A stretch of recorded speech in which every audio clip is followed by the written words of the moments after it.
وقالت اليهود والنصارى نحن أبناء الله وأحباؤه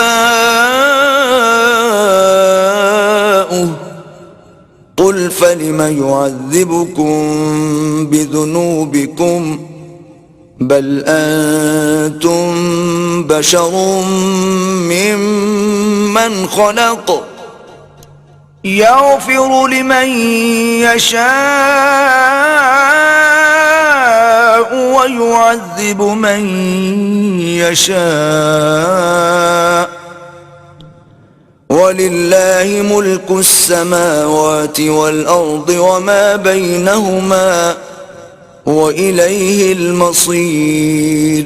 اور یہود اور نصارہ کہتے ہیں کہ ہم اللہ کے بیٹے اور اس کے پیارے ہیں۔ کہو کہ پھر وہ تمہاری بدعمالیوں کے سبب تمہیں عذاب کیوں دیتا ہے؟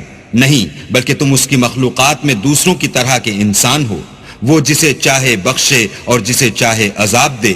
اور آسمان اور زمین اور جو کچھ ان دونوں میں ہے سب پر اللہ ہی کی حکومت ہے اور سب کو اسی کی طرف لوٹ کر جانا ہے۔ یا اہل الکتاب قد جاءکم رسولنا یبین لکم علی فترة من الرسل ان تقولوا ما جاءنا من بشیر ولا نذیر فقد جاءكم بشیر ونذیر واللہ علی کل شیء قدیر۔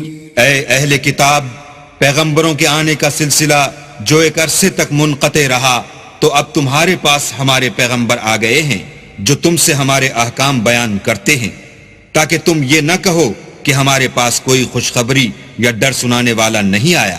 سو اب تمہارے پاس خوشخبری اور ڈر سنانے والے آ گئے ہیں، اور اللہ ہر چیز پر قادر ہے۔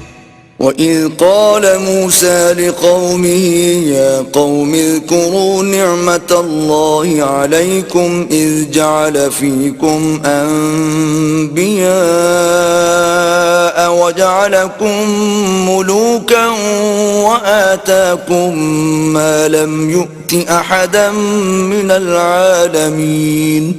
اور جب موسیٰ نے اپنی قوم سے کہا کہ بھائیو، تم پر اللہ نے جو احسان کیے ہیں ان کو یاد کرو کہ اس نے تم میں پیغمبر پیدا کیے اور تمہیں بادشاہ بنایا اور تم کو اتنا کچھ عنایت کیا کہ اہل عالم میں سے کسی کو نہیں دیا۔ یا قوم ادخلوا الارض المقدسة التي كتب اللہ لكم ولا ترتدوا على